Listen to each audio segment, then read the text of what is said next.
कठपुतली यहाँ पे वो काम नहीं कर पाती है जो एक रीमेक को करना चाहिए, वो है कि फुल्ली जस्टिफाई करना ओरिजिनल को।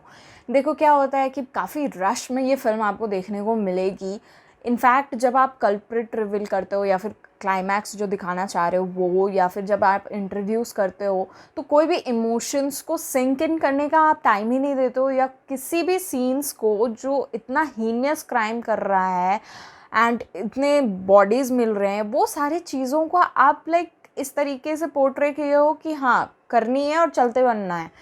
वो जो इमोशन आप तक पहुंचने के लिए जो टाइम, जो फ्रेम्स, जो एक एक चीज़, एक एक डिटेलिंग दिखानी पड़ती है ना, वो यहाँ पे कठपुतली ने कहीं पे नज़रअंदाज कर दिया, जिसकी वजह से उतनी आपको ये कन्विंसिंग नहीं लगेगी, ना ही आप उतनी इस फिल्म में इन्वेस्टेड नज़र आओगे। Next is lack of empathy. जब ये भाई आप कोई ऐसे सीन्स को देखोगे कि डेथ हो गई या उसके पेरेंट्स से मिल रहे हो, बच्चों के पेरेंट्स से, या फिर एक ऐसे इमोशन सीन्स चलते हैं जहाँ पे Akshay Kumar discovers something very disturbing and emotionally weak, बहुत डेविस्टेटिंग न्यूज़ वो ऑब्वियसली पाते हैं, वो सारी चीज़ें भी ना आपको कहीं पे भी ना कन्विंसिंग नहीं लगेगी, और कभी भी आप कोई भी विक्टिम या कैरेक्टर, जो भी चीज़ें यहाँ पे चल रही है, उससे एम्पथाइज नहीं कर पाओगे, आप इनफैक्ट रिलेट भी नहीं कर पाओगे किसी भी सिचुएशन में। तो वो चीज़ ना काफ़ी प्रॉब्लमैटिक हो जाती है, क्योंकि उससे क्या होता है कि you are not that invested in this film and it kind of becomes boring at some point of time because it's not that interesting ना। तो वो चीज़ यहाँ पे problematic है। Next is background music and जो भी ट्रैक्स है इस फिल्म में। देखो बैकग्राउंड म्यूज़िक रत्सासन में ऐसा काम करता है ना, वो अलग लेवल एलिवेट कर देता है हर एक सीन में, स्पेशली जब ऐसे इंटेंस सीन्स चलते हैं, जब आप ऑलमोस्ट देख रहे हो कि अब जो कल्प्रिट है वो पकड़ा जा सकता है, उसका फेस रिवील होगा या फिर उसका मोटिव रिवील होगा।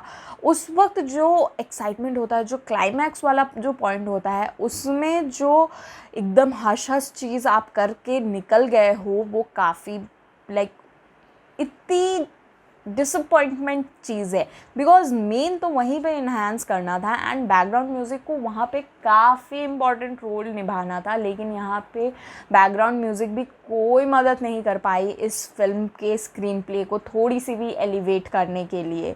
एंड म्यूज़िक्स की बात करूँ तो वाई बुर्ज खलीफा का ले लो या फिर कोई भी ऐसे फिल्म्स ले लो जो एकदम अब्रप्टली कहीं पे भी सॉन्ग्स को डाल देती हैं। इंटेंस सीन्स चल रहे हैं, यहाँ पे मर्डरर को कैच करना है, आपने काफ़ी विक्टिम्स खो दिए, वो सारी चीज़ों को आपको दिखाई जा रही है। इतने सीरियस माहौल में एक पेपी डांस नंबर चलने लगता है, वो भी कहीं और ही लोकेशन में।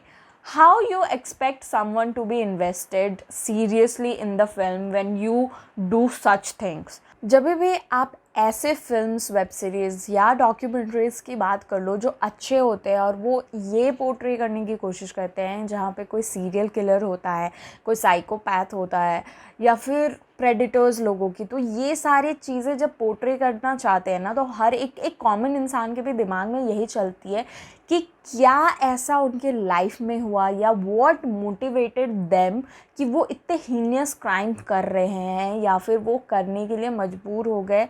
क्या मोटिवेट करता है, क्या ट्रिगर कर जाता है उनकी लाइफ में कि वो इस तरीके से बर्ताव करते हैं। ये सबसे इम्पॉर्टेंट क्वेश्चन होता है जब भी आप साइकोपैथ वाली चीज़ों से इनकाउंटर करते हो या फिर डील करते हो। तो यहाँ पे ऑब्वियसली रत्सासन जो चीज़ करती है वो ये होती है कि वो जो कल्प्रिट होता है उसके साइकोलॉजी को काफ़ी अच्छे तरीके से पोर्ट्रे करती है एंड वहाँ पे you can understand what went wrong, जिसके वजह से ये पर्सन इस तरीके से बिहेव कर रहा है एंड थोड़ा सा साइको हो गया, वो सारी चीज़ें आप बोल सकते हो। साइकोलॉजिकल पॉइंट ऑफ व्यू से काफ़ी अच्छे तरीके से वहाँ पे जस्टिफाई कर पाती है कि हाँ इसके वजह से ये इस तरीके से एक्ट कर रहा है। लेकिन कठपुतली में क्या होता है कि जब आप ये इंट्रोड्यूस करते हो या फिर आप जब दिखाते हो कि हाँ ये कल्प्रिट है, एंड ऑब्वियसली सबसे बड़ा क्वेश्चन होता है कि वाई डिड ही और she did something like this, क्या उनके दिमाग में चल रहा है। तो यहाँ पे जो जस्टिफिकेशन होता है उनके मन में कि हाँ मैं इसलिए ये चीज़ को कर रहा हूँ, या जो साइकोलॉजिकल पॉइंट ऑफ व्यू से दिखाना होता है कि ये जो कल्प्रिट है इसके दिमाग में ये सारी चीज़ें चल रही है जिसकी वजह से ये करता है, वो चीज़ काफ़ी रश कर दिया गया है। आप स्टोरी से कनेक्ट ही नहीं कर पाते हो। वो जो चीज़ बोलता है, लाइक जो भी कल्प्रिट आपको यहाँ पे बताना चाहता है कि इसकी वजह से मैं इस सारी चीज़ों को करना चाह रहा हूँ थ्रू स्टोरी, वो आपको लाइक ऐसे आएगा और चला जाएगा हवा की झोंके की तरह। अब हम परफॉर्मेंस की बात करें तो there is no convincing performance. थोड़ा सा शगुन एंड अक्षय की रोल को आप इन्हांस देख सकते हो, आपको थोड़ा सा वो इंटरेस्टिंग लगेगा, बिकॉज ये स्क्रीन प्ले या ये जो स्क्रिप्ट है ना भाई, ये स्टोरी को किंग बनाने के लिए या स्टोरी को क्वीन बनाने के लिए नहीं है, ये अक्षय कुमार को हीरो बनाने के लिए है। बिकॉज आपको समझ में आएगा कि अंडरडॉग से हीरो बन रहा है ये कैरेक्टर, और इस कैरेक्टर के रिगार्डिंग आप चीज़ों को मोल्ड करके यहाँ पे दिखा रहे हो। शगुन मेहता को आप जब ऑन स्क्रीन देखोगे, फ्रॉम द मोमेंट वो स्क्रीन पे आती हैं आपको पता चल जाता है कि या she is going to do something जो कि यहाँ पे कोई भी कैरेक्टर नहीं करने वाला है। एंड बट थोड़ा बहुत उनका भी ऊपर नीचे है, बट वही एक उभर करके यहाँ पे देखने को मिलेंगी। इनफैक्ट जो कल्प्रिट का रोल कर रहे हैं उन्हें भी उतने अच्छे तरीके से नहीं दिखाया गया है, वो बस आते हैं और चले जाते हैं। Why like seriously a big why. Next is the thing that paid off. मैंने बहुत सारी ऐसी चीज़ों के बारे में बताया जो पे ऑफ नहीं करती है। एक ही ऐसी चीज़ है जो मुझे अच्छी लगी, वो थी cinematography. And also may be the reason because दोनों ओरिजिनल और रीमेक के सिनेमेटोग्राफर सेम है।